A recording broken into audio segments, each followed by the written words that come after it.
L'invité du journal Afrique ce soir est l'ancien Premier ministre du Mali et président du parti Yelema, Moussa Mara.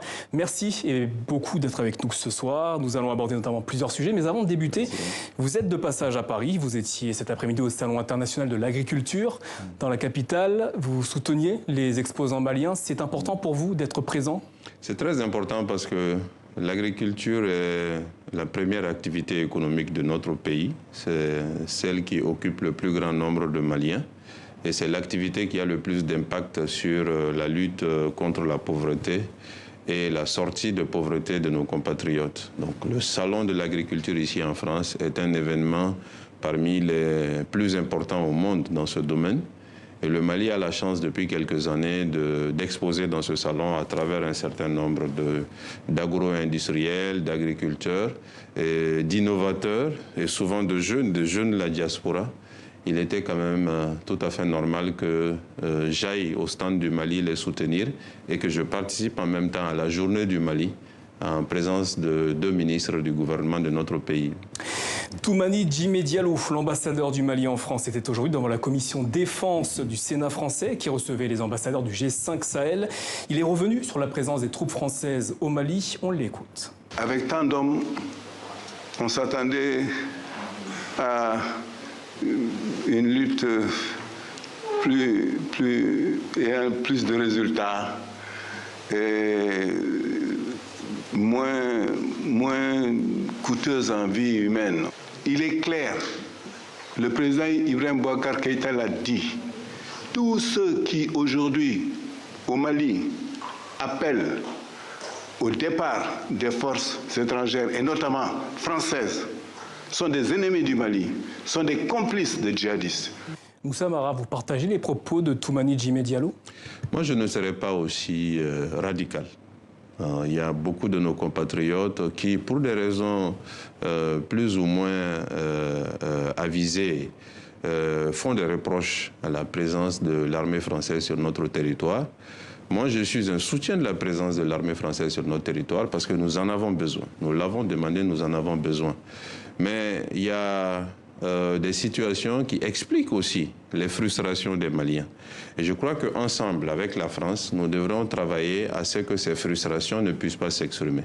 Qu'il y ait plus de résultats, qu'il y ait plus d'efficacité, qu'il y ait plus de collaboration entre l'armée française et nos armées nationales.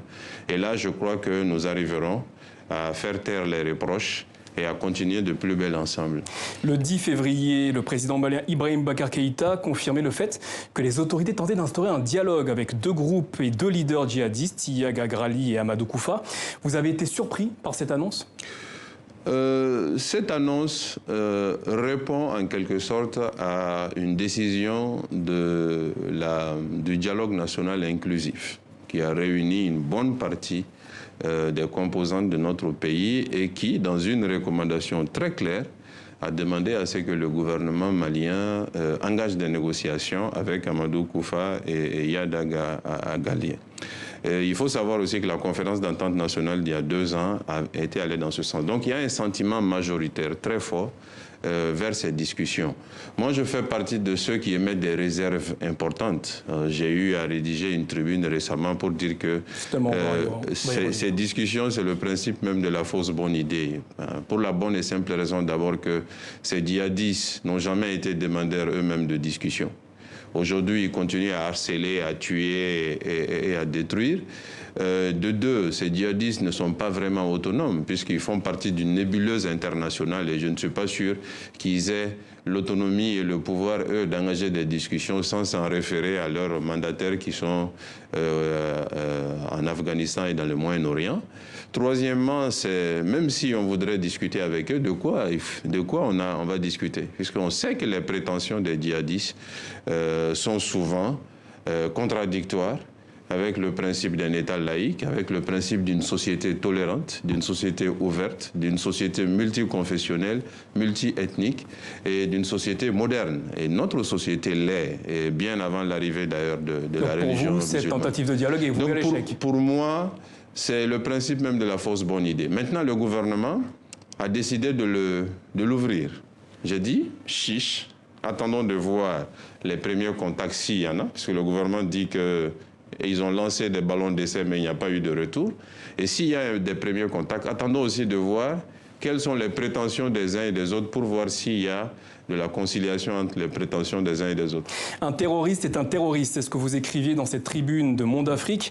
Mais la réalité est beaucoup plus complexe. Que proposez-vous pour les personnes, notamment les jeunes, qui sont enrôlés de force par les djihadistes ?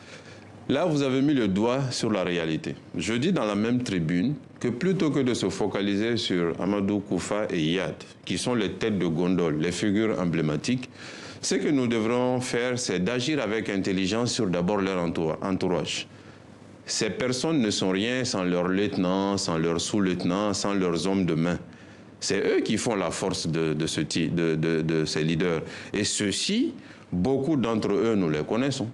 Beaucoup d'entre eux ont été formés par des oulémas maliens. On les a encadrés. Et nous avons beaucoup de leviers pour agir sur ceux-ci et les démobiliser et les retourner dans la République. Justement, alors quelles seraient les solutions pour les démobiliser? Et c'est ce que nous devrions faire. Les solutions pour les démobiliser, si vous regardez ce qui a été fait en Algérie avec la loi Concorde nationale en 1999, il y a un mix de propositions à faire. Vous retournez, vous vous repentez, et les Mauritaniens aussi ont engagé des actions de ce type avec des résultats importants. Il y a des processus judiciaires, il y a du pardon, et puis il y a une réinsertion qui peut se mettre en place. Ce genre d'initiative ne se fait pas tambour battant, ça se fait à travers des services de renseignement, de l'intelligence et d'autres actions de ce type.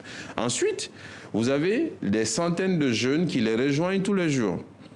Ce que nous avons de mieux à faire, plutôt que de vouloir ouvrir des discussions avec des leaders, c'est de créer les conditions pour arrêter les flux de recrutement.